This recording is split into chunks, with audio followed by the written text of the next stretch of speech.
Welcome to the Humanizing Work Mailbag, where we answer questions from the Humanizing Work community.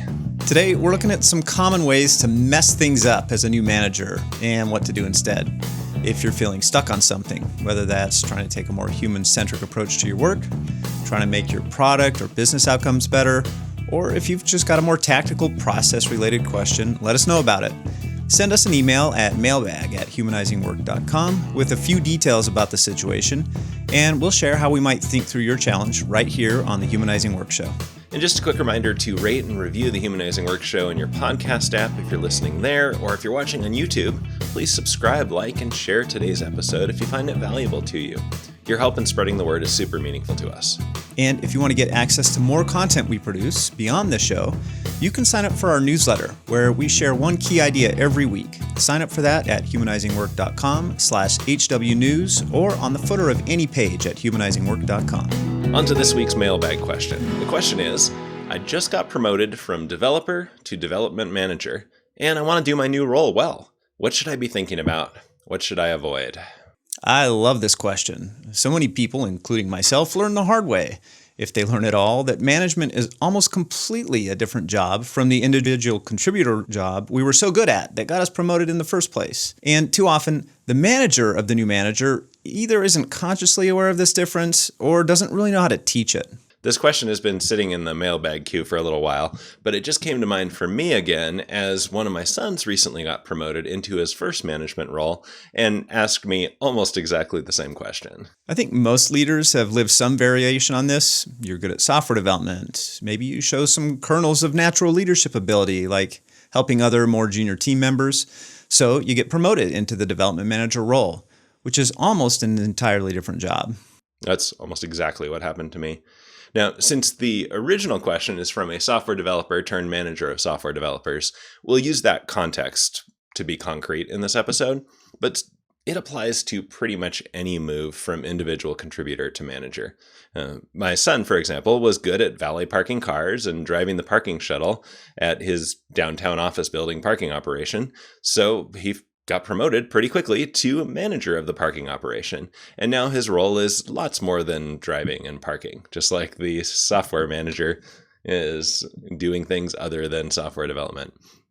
Whatever the domain, there are three common ways for the new manager to mess things up at this point. One is to end up continuing to do the individual contributor work. Maybe you just take the most difficult tasks or the most important decisions, but you're still basically a developer. This has two big problems. Number one, you're not helping other people on the team level up. In fact, you might even be holding them down by keeping the most challenging tasks and the most important decisions. This limits your team's effectiveness and limits individual team members' growth.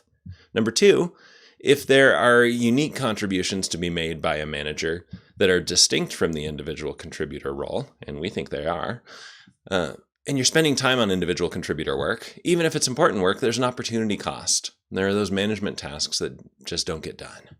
So if continuing to do the individual contributor work is one way to mess things up, a second common way that we see to mess things up is to start directing the work, telling people what to do and how to do it. After all, you got promoted because you were good at doing the work, so you must know best how to do it. This has some of the same problems as doing the work yourself, but it adds a morale problem. When we ask groups what motivates them and what demotivates them, the single most common demotivator is micromanagement. It comes up in every class where we talk about motivation. Autonomy is one of the main motivation factors. People want to feel like they have some amount of control over their work. And when it feels like someone else is taking control of something I should have control over, my motivation drops. Directing the work is not a good way to add value as a manager. The third common way to mess things up as a new manager is to just go hands off. Sometimes this is from a desire to avoid infringing on the team's autonomy by getting too deep into the work.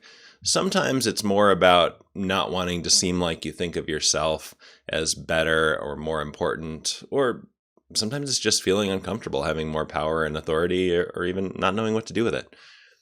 The hands-off manager mostly does open-ended meetings and administrative work.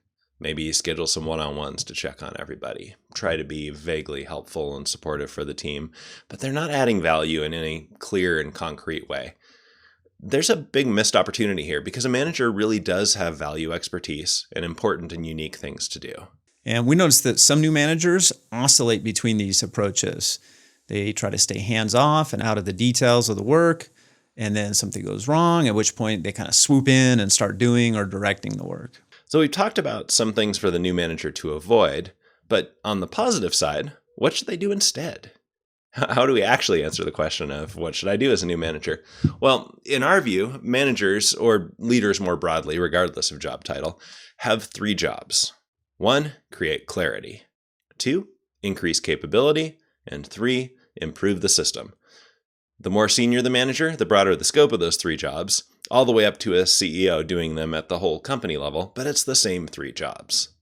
Good management and good leadership more broadly multiplies the impact of a group of people because it aligns them in the same direction. It increases their capability and it cultivates systems that make it easier to be more effective. Doing the work doesn't have this multiplying effect. Directing the work doesn't have this effect. Abdicating your responsibility certainly doesn't have this effect. Good leadership, good management is an active, engaged role. So for the new manager, go a little deeper, job number 1 means asking, how do I create more clarity for my team? Do they know what we're trying to accomplish? Are they aligned on what success looks like? Do they know why the work matters, etc.? And job number 2, how can I increase my team's capability to accomplish our mission? That might mean asking what training they need or what additional resources would help them do their jobs better. Do we need to hire more team members? What distractions or risks threaten our mission? And how can I protect the team from that? Job number 3, how can I improve my team's system of work? Are career paths clear and accessible? Is decision-making authority configured well and clear to everyone? Do we have the right team structure? Is the right information available to the right people at the right time? Are workflows clear and smooth? Even if some of these things get delegated, like on a Scrum team where a good product owner has a good chunk of the create clarity job, it's often still good for the manager to look at the health of that job and see if they need to contribute in some way. If you're a manager, you can download our 3 jobs graphic from the show notes and look through the different focus areas. Consider how healthy that area is for your team and whether you can do something to make it healthier. For some of them, you may be able to move the needle there on your own. For others, you may need to enlist the help of a more senior leader or of another group. You may also find it useful to think about what you find yourself doing that doesn't fit into any of the focus areas on the 3 jobs graphic. Odds are, most of those things that don't fall into the 3 jobs categories are some flavor of doing the work or directing the work. Then consider how you could delegate those tasks or make them unnecessary by doing the 3 jobs better. Now, we should point out that it's possible that you actually have a hybrid role, like my son does in his role, kind of part-time manager, part-time individual contributor. In that case, the move is to be clear about when you're acting in one role versus the other.